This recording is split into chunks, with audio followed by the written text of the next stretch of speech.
Morning guys, hope you're well, and we're continuing with the Action Bible. We're up to page 177, a rebellious leader.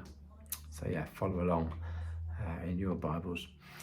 If you remember, the people had sent some spies in, and out of the 12 spies who went into the promised land, into Canaan, 2 came back saying, let's go.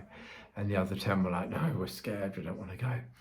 And they got all of it angry with each other, and then they noticed that the tabernacle, the tent of meeting, was shining, was lit up, and that's because God was talking to Moses. And we now find ourselves today in the tabernacle with Moses as he's talking to God.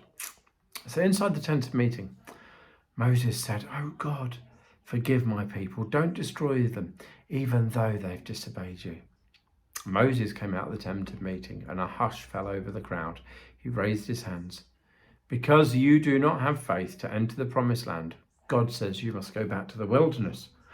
Go back to the wilderness? We don't want to do that. Oh man, I didn't realise that if we didn't try to conquer Canaan, we'd be forced to go back to wandering in the wilderness. Okay, if those are the only choices, then let's go ahead and conquer Canaan ourselves. I'm with you. Yeah, let's go and do that. Plans were quickly made, and the men went to tell Moses, "You can go back to the wilderness, but we're going into Canaan." "You've switched from cowards to fools. No, do not try it. In fear, you rejected God's promises, and now you suddenly think you can win a battle of your own against the very giants that you feared. You always say things in the worst way, Moses." So the rebellious idiots formed an army and set out immediately to conquer Canaan. We fought off raiders. We fought off raiders. We can conquer this land too, and we can do it without Moses. But as they got up the hill, the defending army attacks them. There's a massacre. "Quick, get us out of here. If we get back alive, I'll obey every word Moses says." They haven't, have they? They don't obey what God says at all. The battle is soon over. The defeated Israelites limp back to camp. What happened?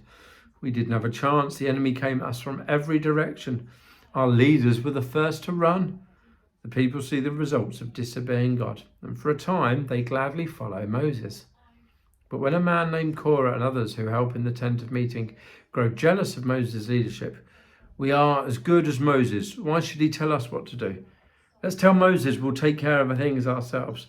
So Korah and his followers go to Moses, and Moses calls all the people together. "Tomorrow the Lord will show us whom he has chosen to lead our people." The next day Moses stands before the Israelites. "Get away from me, Korah, and these men who will lead you to evil. If you don't, you'll lose your lives. Here is proof of my authority. If God has chosen me to lead you, the earth will open up and swallow them up."